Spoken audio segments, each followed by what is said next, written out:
ರಾತ್ರಿ 2 ಗಂಟೆಗೆ ಈ ರೀತಿ ಚಿತ್ರಹಿಂಸೆ ಕೊಡೋದಿದೆಯಲ್ಲ, ಇದು ನೀವು ಮಾಡಿರ್ತಕ್ಕಂಥ ದ್ರೋಹ. ಇದು ನೀವು ನೋಡ್ತೇನೆ ನಾನು, ನೀವೆಲ್ಲವೂ ಸ್ಟೇಟ್ಮೆಂಟ್ ಮಾಡಿದಂಗೆ ಮಾಡೋದಿದ್ರೆ ನೋಡ್ತೇನೆ ನಾನು, ನಿಮ್ಮ ಇಲಾಖೆ ಹೆಂಗ್ ಮಾಡ್ತೀನಿ ಅನ್ನೋದು ನೋಡ್ತೀನಿ ನಾನು.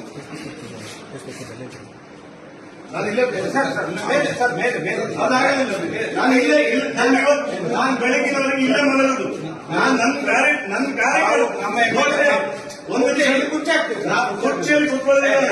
ನನ್ನ ಕಾರ್ಯಕರ್ತನನ್ನು ನೀವು ವಿನಾಕಾರಣ ತಂದು ಸ್ಟೇಷನ್ ಅಲ್ಲಿ ಕೂತ್ಕೊಳ್ತೀರ ಅಂತ ಹೇಳಿದ್ರೆ, ವಿನಾಕಾರಣ ತಂದು ಸ್ಟೇಷನ್ ಅಲ್ಲಿ ರಾತ್ರಿ ಕೂರಿಸ್ತೀರ ಅಂತ ಹೇಳಿದ್ರೆ, ನನ್ನ ಕಾರ್ಯಕರ್ತನ ಜೊತೆ ನಾವು ಬರತ್ತೀನಿ ಸ್ಟೇಷನ್ ಅಲ್ಲಿ. ನನ್ನ ಕಾರ್ಯಕರ್ತನ ಜೊತೆ ಅವನಿಲ್ಲ ರೀ, ನೀವು ಬರ್ತೀರಿ ಈಗ ಧರ್ಮಸ್ಥಳಕ್ಕೆ ಬನ್ನಿ, ಅವನನ್ನು ಕರ್ಕೊಂಡು ಬರ್ತೇನೆ. ಅವನನ್ನು ಕರ್ಕೊಂಡು ಯಾವನೊಬ್ಬ ಹೇಳಿದಾನೆ ಅಂತ ಹೇಳಿ, ಯಾವನೊಬ್ಬ ಹೇಳಿದಾನೆ ಅಂತ ಹೇಳಿ ಕೋರ್ಟಿಗೆ ಪ್ರೊಡ್ಯೂಸ್ ಮಾಡುತ್ತೇನೆ.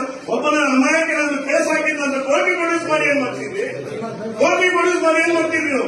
ಅವ್ನು ಕೇಸ್ ಹಾಕೋದು ಆಯ್ತಲ್ಲ, ಕೋರ್ಟಲ್ಲಿ ನೀವೇನ್ ಮಾಡ್ಬೇಕು?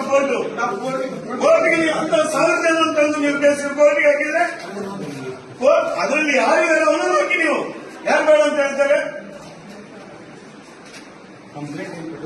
ಅದೆಲ್ಲ ಆಗೋದಿಲ್ಲ ಬಿಡಿ, ನಾವು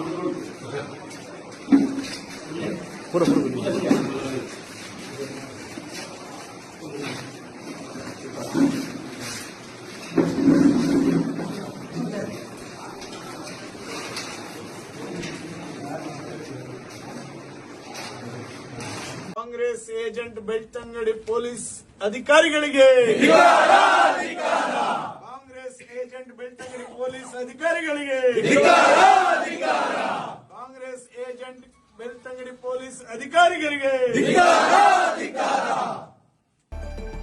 ಇನ್ನೂ ಹೆಚ್ಚಿನ ಹೊಸ ಸುದ್ದಿಗಾಗಿ KA Kannada news 24x7 channel subscribe ಮಾಡಿ.